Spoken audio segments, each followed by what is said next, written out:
بسم اللہ الرحمن الرحیم۔ کسی کے کلام اور خطاب میں نور کب آتا ہے؟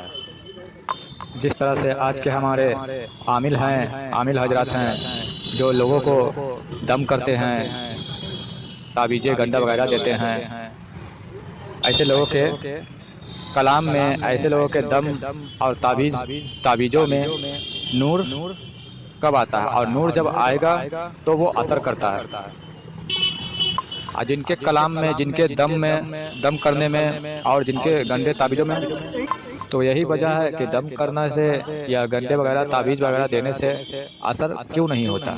تو اثر کیوں نہیں ہوتا؟ اس کی وجوہات یہ ہے کہ اس کلام میں نور نہیں ہوتا۔ نور ہوگا تو اثر بھی ہوگا۔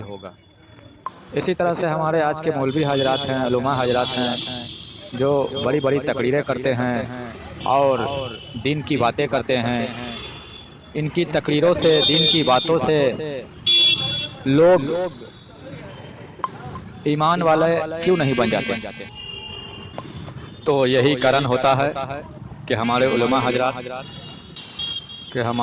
حضرات مولوی جو دین کی باتیں کرتے ہیں، تقریریں کرتے ہیں، ان کے اثر ہم آپ پر نہیں ہوتے ہیں، اس دین کا باتوں کا اثر نہیں ہوتا، اور اگر ہوتا ہے تو اس کا الٹ ہوتا ہے، جس کی وجہ سے ہم گمراہیت میں پڑے جاتے ہیں۔ تو اس سب کی وجہ کیا ہے؟ وہ یہ ہے کہ جو علم وہ بیان کر رہے ہیں، اس علم میں نور نہیں ہے۔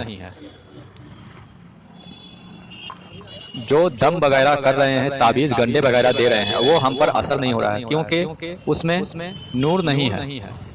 یہی وجہ ہے کہ ہمیں تعویذ وغیرہ کے گندے وغیرہ کے اثر ہم پر نہیں ہوتے ہیں، اور ہمیں ایسے لوگ مورتے ہیں اور ہمیں آپ کو بیوقوف بنا کر کے کافی خرچ کرواتے ہیں اور پیسے اینٹھتے ہیں، کیونکہ ان کے اندر نور نہیں ہے، تو ان کے کلام میں بھی نور نہیں ہے، تو اثر بھی نہیں ہوگا۔ اور جو ہمارے آج کے علماء حضرات ہیں، جو مولوی ہیں، ان کے بھی دین کی باتوں میں نور نہیں ہے، کیونکہ انہوں نے بھی اللہ کے کلام کو، دین کی باتوں کو اپنا ایک بزنس کا ذریعہ بنا لیا ہے۔ ایک چھوٹی سی تقریر کے لیے بڑی سے بڑی ڈیمانڈ کرتے ہیں، ایک چھوٹی سی اللہ رسول کے ذکر کے لیے بڑی بڑی ڈیمانڈ، بڑی بڑی مانگیں کرتے ہیں، کیونکہ نور نہیں ہے ان کے اندر، انہوں نے بزنس کا ذریعہ بنا لیا۔ اسی وجہ سے ان کے کلام میں بھی نور نہیں ہے، اور وہ کلام جب وہ بیان کرتے ہیں تو اس کلام سے لوگ گمراہ ہوتے ہیں اور فتنے میں پڑتے ہیں۔ تو گمراہیت کا وجوہات یہ ہوتا ہے کہ لوگ فرقے پہ فرقے بنتے چلے جاتے ہیں، کوئی کچھ پکڑ لیتا ہے تو کوئی کچھ پکڑ لیتا ہے کہ یہ صحیح ہے، فلانے مولوی نے کہا ہے یہ کرنا صحیح ہے، لیکن اس کی تصدیق نہیں کر پاتا کہ ہاں یہ کرنا صحیح ہے یا غلط ہے۔ اور گمراہیت میں ایسے لوگ ایسے مولویوں کی باتیں سن کے گمراہیت میں پڑ جاتے ہیں۔ کسی کے کلام اور خطاب میں نور کب آتا ہے؟ اور کسی کے کلام کے نوری ہو جانے کی کیا پہچان ہے؟ اور کسی کے کلام کے نوری ہو جانے کی کیا پہچان ہے؟ اگر کوئی بات کرے تو اس کے لفظوں میں نور کب آئے گا؟ سوچنے والی مخلوق جو ہے وہ ہمارے دماغ میں ہے، جس مخلوق کے ذریعے ہمارا دماغ سوچتا ہے۔ اب یہ جو برین کا جو فنکشن ہے، اس کا کام ہے میموری کو اسٹور کرنا۔ برین کا جو فنکشن ہے وہ میموری کو اسٹور کرنا ہے، سوچنا نہیں ہے۔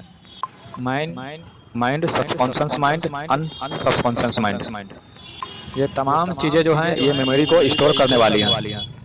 تو یہ جو برین کا فنکشن ہے وہ میموری کو اسٹور کرنا ہے، سوچنا نہیں۔ سوچنے کے لیے ایک مخلوق ہے جس کو ہم لطیفہ انا کہتے ہیں، اور وہ یہ دماغ میں ہے، اس کا کام ہے یہ سوچنا۔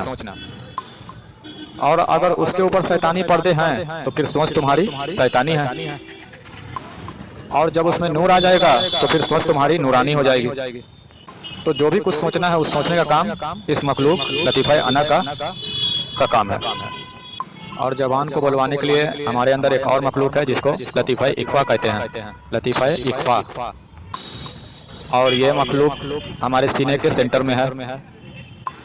جب آدمی بولتا ہے تو سوچ جو ہے انسان کی وہ دل سے ہو کے آتی ہے، سوچ دل پر آتی ہے، اور دل سے پھر لطیفہ اخفا پر آتی ہے۔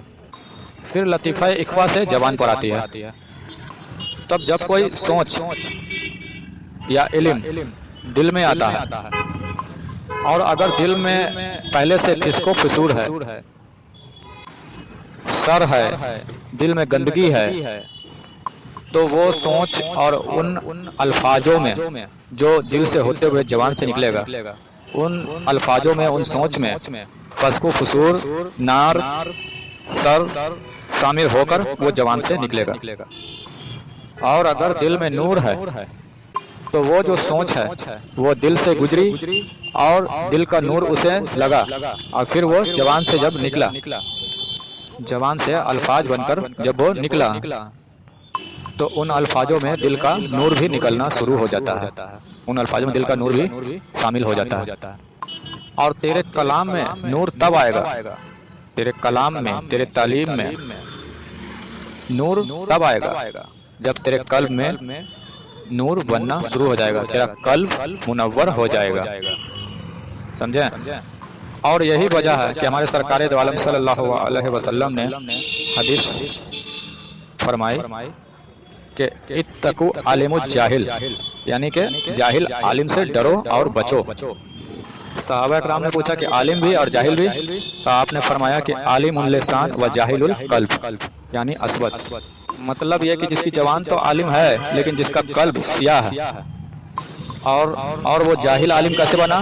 اس نے بڑا بڑا علم پڑھا، تعلیم حاصل کیا، اور حاصل کرنے کے بعد وہ اتنے سارے علم حاصل کرنے کے بعد اس کا علم، تعلیم اس کے دماغ سے جب اس کے دل میں گیا تو وہاں اس کے دل میں فسق و فضول تھا، اور جب وہ علم دل سے زبان پر آیا، نکلا، تو فتنہ بن کر زبان سے نکلا۔ تو ایسے مولویوں کی باتوں سے فتنہ پھیلا، اور جن کے دلوں میں پہلے سے نور تھا، اور جب قرآن مجید کا علم، تعلیم انہوں نے حاصل کیا اور جب دل میں گیا تو وہ دل سے جب وہ کلام جماں پہ نکلا تو وہ نور اللہ نور بن کر ان کے جماں پر نکلا، جماں سے نکلا۔